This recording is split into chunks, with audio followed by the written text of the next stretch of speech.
This is Scott Vanderplu, and you're listening to the Artist Edition Index Podcast, episode 65. I went down to the St. James Infirmary, found my baby there, stretched out on a long white table, so sweet, so cold, so fast. Or, as I said earlier, the AE Index Podcast, episode 65. Still playing with that. Changed the logo on the site to AE Index. Been putting things as AE Index, but definitions, or if you look at the full, if you check the other things, it still says Artist Edition Index. Same with social media. I'll decide. I don't know. I don't think changing it is going to make any difference with my coverage in from publishers. So don't think it matters. But I like just the AE Index. It fits better. All right. Thanks for joining me again, where we take all things from the website, aeindex.org, and I bring it to voice, life, whatever you want to say. It's been a bit of a slow month. I was, as part of the podcast, I looked through my emails and say, what, did I get any questions that I can discuss on the podcast? In April, I got almost no emails for anything relating to the site. So I was, but one thing I did forget to mention last month that I did when I did the podcast was that I did submit this site to the Eisner Awards under their Best Web Journalism category. I'm not sure if you'd consider the site journalism, that's for sure. It covers a very specific market, but I mean, there's no harm in submitting. It's actually digital. It's not even a stamp anymore. You just submit digitally, and whether they want to, the judges want to look at it or not, there's no harm in submitting, I figured. So we'll see what happens there. Fingers crossed, but very unhopeful. All right. No special focus for the site or the podcast this month either. We just did our usual out-of-print sales, got our 2 reviews in, got our poll, got some sales numbers, and we do have a book release this month, though, which is great. And we saw Dave Stevens' The Rocketeer Artist Edition released, the 2022 version. This is I got because I'm seeing solicitations, I'm seeing sales, I'm seeing how it's being listed, and it's just saying Dave Stevens' The Rocketeer Artist Edition. I'm thinking, well, that's exactly the same name as, the 2010 version, but clearly this one has 40th anniversary on the cover, and it's released in 2022. So in the colophon page, they're clearly going to make some sort of differentiation between this volume and the other volume, and then there was the second printing that had a variant cover. So technically, I mean, if you're looking at format books, this is the 4th time this material has appeared in this format of 12 by 17 hardcover. Now, 2 pages that were missing from the previous printings are now appear in this printing. So you've got all the pages from The Rocketeer now in this book, so that's exciting. But I opened the colophon and nothing. No, just Dave Stevens' The Rocketeer Artist Edition. So that was disappointing, for sure. The other odd thing, which I'll cover in the review as well, but IDW puts, the publisher number. Let me look at the index here. I think I'm misquoting that. Let's see. IDW. And then they list publisher series number. That's what's listed in the books. And unfortunately, this book has no publisher's number, which I thought was very odd, since are they then considering it a reprint? I mean, it's got new material, so that's a fine line, for sure. But from the site perspective, I'll be putting 40th anniversary in brackets whenever I talk about the book. So look for a review for that next week. I'll be doing the walkthrough video shortly. I don't know, maybe this is tomorrow. I'll be put that up on YouTube. If you don't know, I do have a YouTube channel. This podcast appears there. And I do video walkthroughs. Now, those video walkthroughs do appear at the bottom of my reviews, but if I do an older book, you may not have looked at that review. So it's nice. Another thing you can subscribe to. I don't know what I'm up to. 134 subscribers, not a lot. And that's actually brings up an interesting point, in that I seem to, I thought this was a finite audience for sure. And the A-Index website has been running since July 2017. So this July, it's 5 years. I'll do something. I'll talk about the 5-year site in July. When that comes, I'll post stats, blah, blah, blah. But consistently, I get 140. I'm going to say that's it 140 viewers a day to the site. So that could be 120. It could be 150 on average. That average is 140, and on average, I'm getting 400 page views a day. So that means that those 140 people are looking at 2 point something pages per day, or would that be 3 something per pages per day? That's a good question. All right, well, 140 times 3 is 420, so no, they cannot be 3. It's 2 something. And those numbers have been steady since I put the site up. I don't have stats before that for the page because it was all part of Comic Book Daily. But now that it's individual, it's interesting because I thought, oh, well, the books people, who are these people? Are these consistently new people? These people can't just be checking the site to see what new listings there are, or hitting the front page just to see what new posts there are, because the average is multiple pages viewed per session by these viewers, right? So, or visitors, I guess it's visitors page views. And I'm finding the same thing with the podcast. I seem to float somewhere on average per an episode. When a new episode comes out, I'm somewhere around 105 listeners. So maybe that's consistent. Maybe that's the same listeners, and I'm not growing at all. So that's really struggling with how to grow these things with the YouTube. I know my video quality isn't that great. I'm trying to improve that. I got a boom arm recently from a friend of mine, and then I'm going to be doing the arm overhead, and I've got a different spot. I'm going to be using natural light for the video, so I'm hoping that's going to correct some of my poor lighting as well. I'm only recording in 1920 by 1080, so I'm not editing the video at all, so I think that was making some smaller issues with the video, but I'm not a video expert, that's for sure. I'm also not a photography expert. I mean, you can tell that from the photos on the site. So when I said I don't have a focus for this month, I guess the focus is where do I get new viewers? Where are these viewers coming from? Where are the old viewers going? How do I get new subscribers? That's really the question. And as always, if you're a listener to the site, if you're a listener to the podcast, if you're a viewer to the site, the best way to stay up to date with what's happening on the site is to subscribe to the newsletter. It comes out on Saturday, 3 p.m. Eastern, and it lists whatever's new on the site. So boom, you get an email, you see what's new. Last week, there was no email because there was nothing new on the site last week. I meant to have some things and just didn't get it done. So that's how it goes. All right, there's my nattering there about the site, which is probably not interesting to many people, but that's what's going on. That's what's new. All right, let's talk shipping changes. We had a few shipping changes this month. Mike Mignola's Hubboy and Hell and Other Stories Artisan Edition, which changed to May 11th.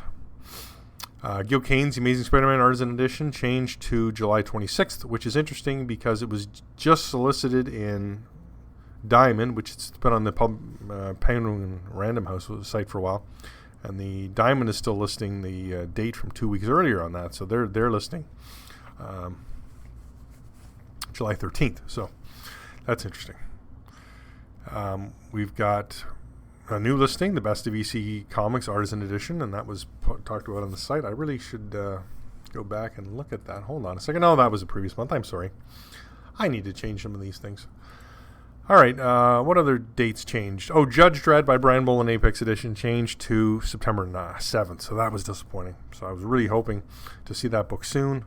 I'm excited by the price point, too, $90 US. I mean, that's a bargain. I don't even know how they're producing the book for that money. All right, that's it for shipping changes. No announcements or solicitations this month. I know last month was a hotbed of announcements from IDW, Dupuis, and Rebellion 2000 AD, but not this month. All right, let's move to the poll. So this month's poll was quite a bit different.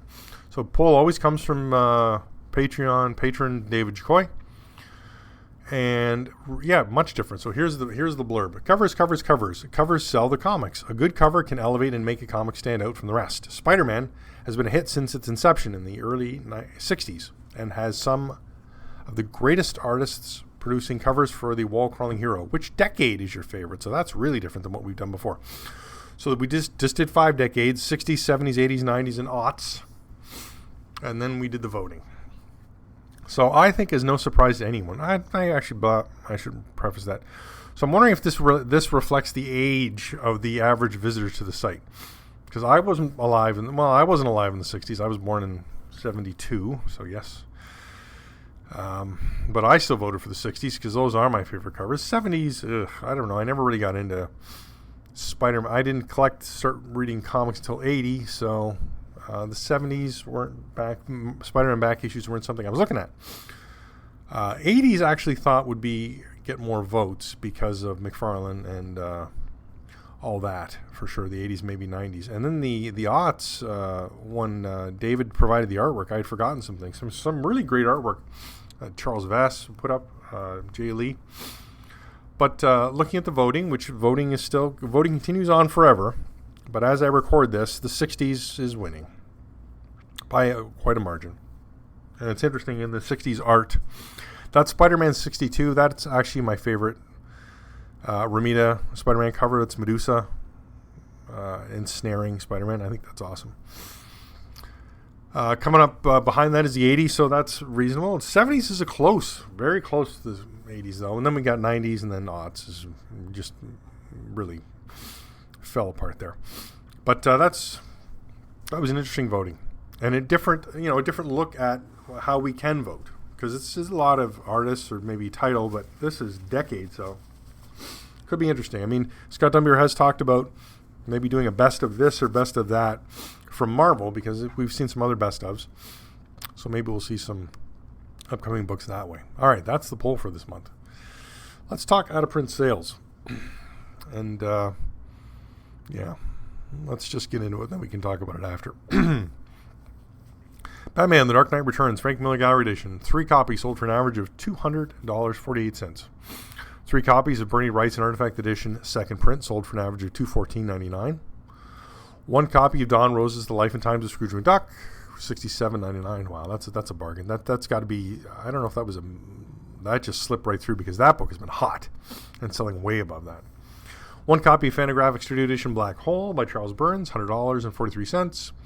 1 copy of Frank Miller's Sin City: The Hard Goodbye for $125. 1 copy of Gene Colan's Tomb of Dracula for $200. 2 copies of Jack Davis's EC Stories for an average of $247.80. 2 copies of Jack Kirby's Fantastic Four Artist Edition, averaging $180. 1 copy of Jim Lee DC Legends for $164.99. 1 copy of Jim Starlin's Marvel Cosmic for $144.17. 1 copy of Joe Kubert's Tarzan of the Apes for $119.75. 1 copy of Joe Kubert's Tarzan and the Lion Man for $149.99. 1 copy of John Buscema's Silver Surfer for $150. 1 copy of John Byrne's Fantastic Four for $205. 3 copies of John Byrne's Marvel Classics for an average of $143.32.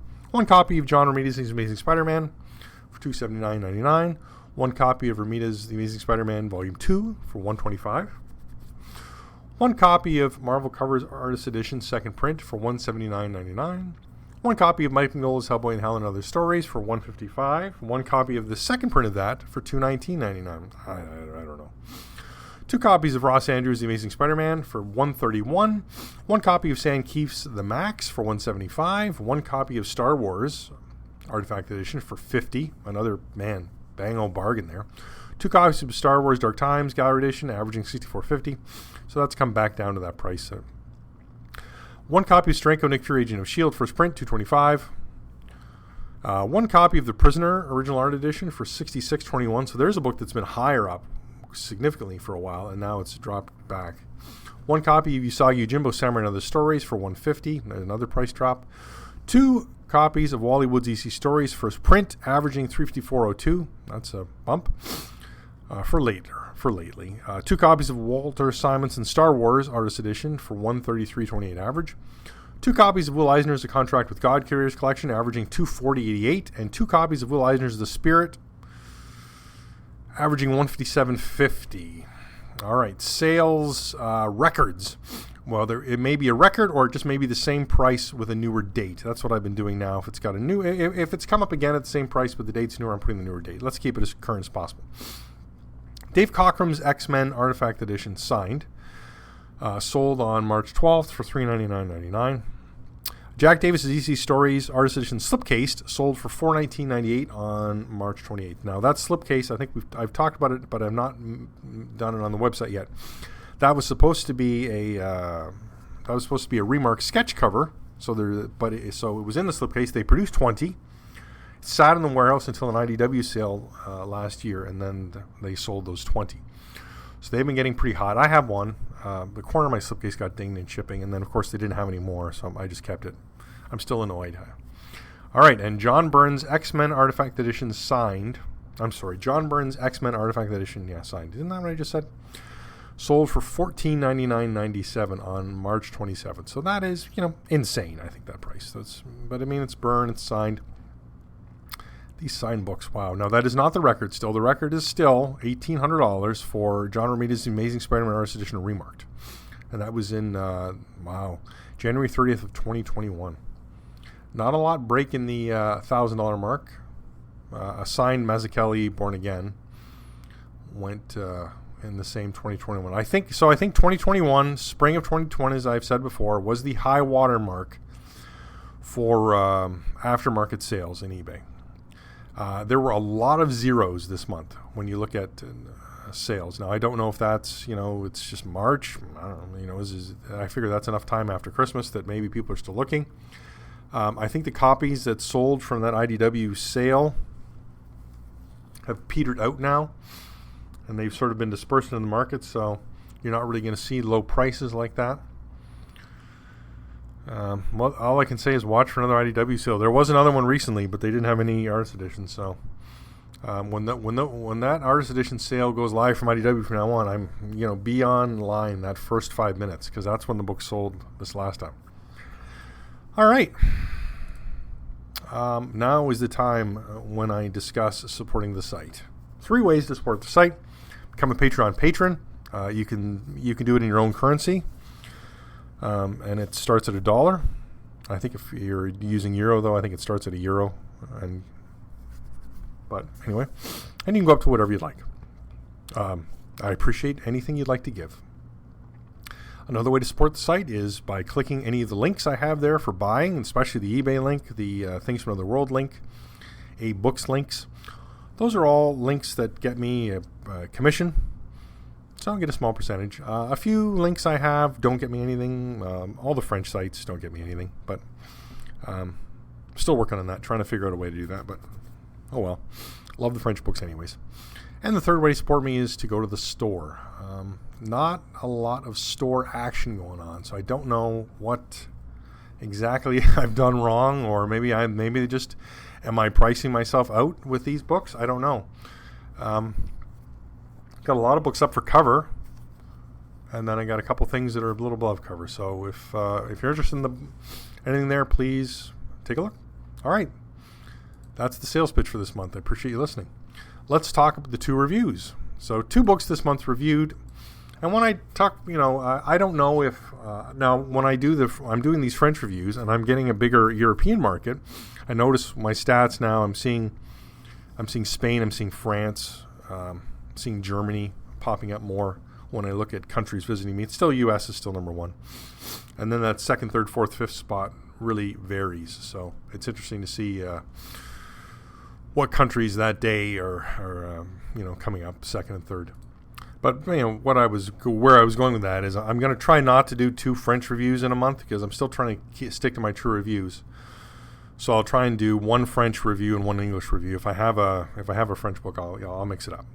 And I really hope that all my, AE format readers and listeners are taking a look at these French books and maybe giving them a chance. I was exposed to the material, through English reprints. So there's if there's a reprint of the book, I'm trying to put the English version up.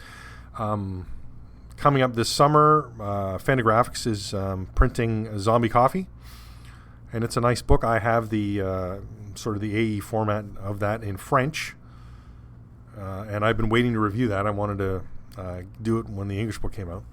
So I'm stuff, and then of course I've got some Valerian books that I want to do too. Those all have wonderful English translations. I'm actually in the process. I picked up the 7 volumes of the Valerian, the collected hardcovers. So I'm on volume 7 now. So that's a great read too. and art that we haven't been exposed to. You can't help but marvel and admire, like Andre Franquin, and the art is just stunning. So great stuff. All right. Anyway, 2 reviews this month: George Pérez's Sirens, pen and ink, #1, and Flesh and Steel, The Art of Russ Heath. 1 readily available, 1 really hard to find on the back issue market. So let's talk George Pérez's Sirens, pen and ink, #1 first.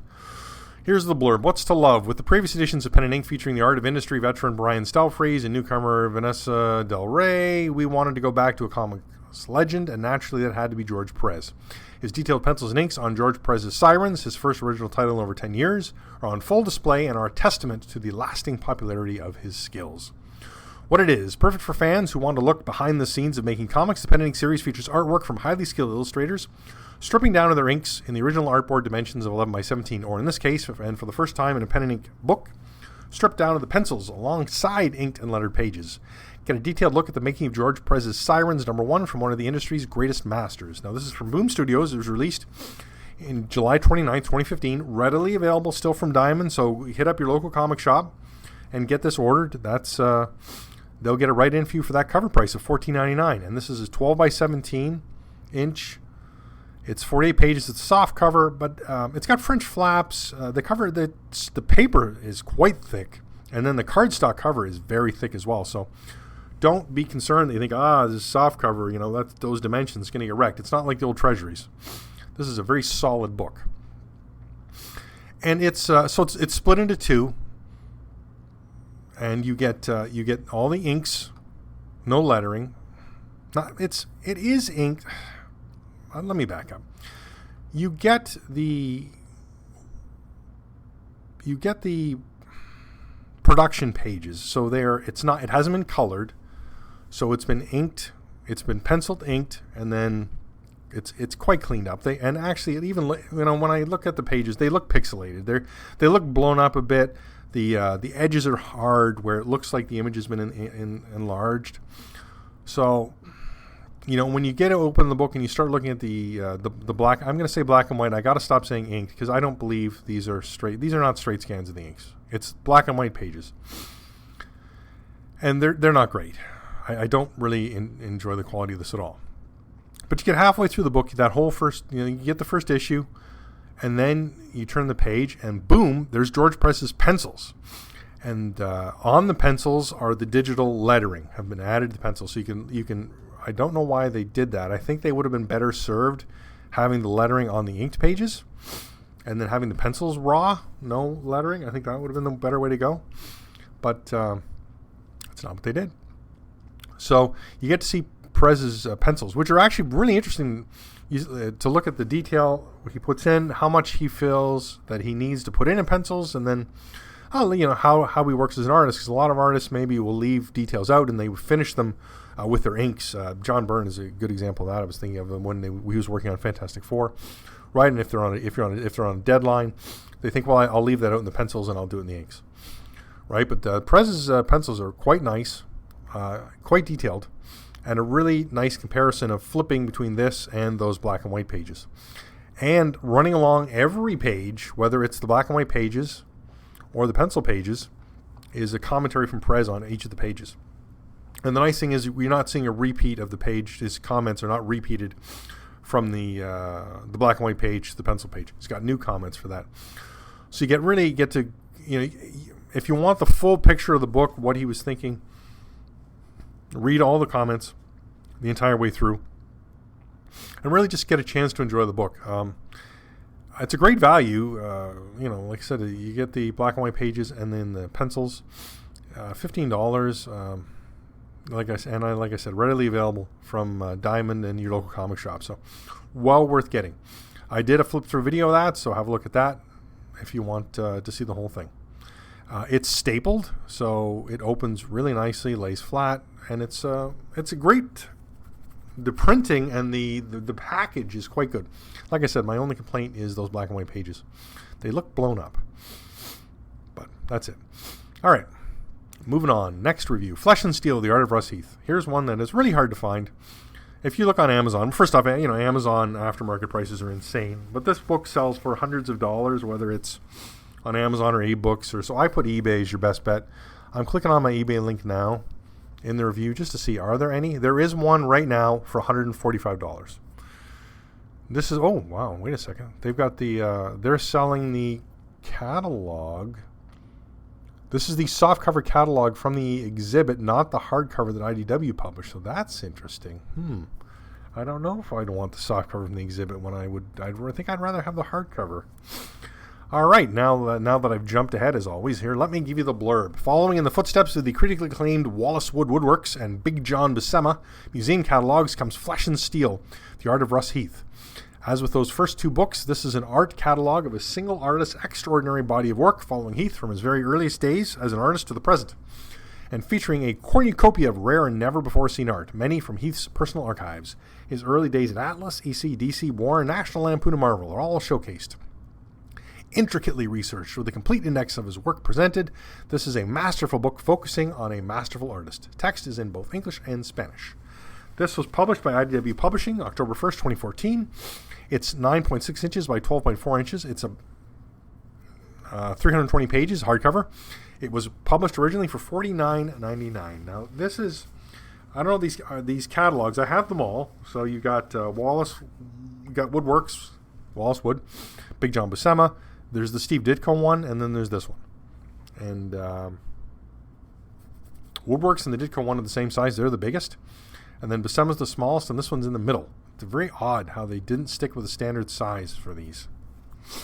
But, again, I don't know what involvement IDW had with this. So this was put together basically by Edition 10, which is Frederic Manzano in France.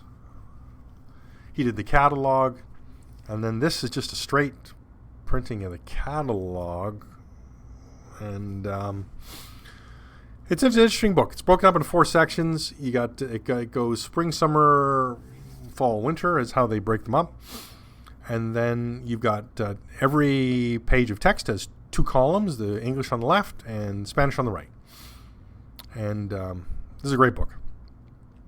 My only complaint is it's glossy. There's a gloss to the page that I don't care for, and especially not since with the material featured. It's mostly original art, which I like about this. As an example, like the Big John Buscema had a lot of original art, no question, but then it also had a lot of finished production art, right? The pages from comics. This one has far less pages from comics and more original art, which is awesome. The downfall with this is there is a good amount of full page art, but then like they'll have a whole story. So they'll do 1 or 2 pages in full size, and then they'll put 4 original art pages to 1 page of the book. So you get reduced, right? So that's disappointing when you're looking at full page. When you're looking at original art, you think, oh, I'd love to see this all full size. We do get some complete stories, full size. I did not take a number. I think it's 4. So not a lot. I should also say that this was this I'm not a Russ Heath fan. That's it. That's really what it comes down to. There's some of his art is awesome. I think for me the Russ Heath work for Warren is the best. I loved that material. I think I think he was top of the game there for that stuff. I loved it.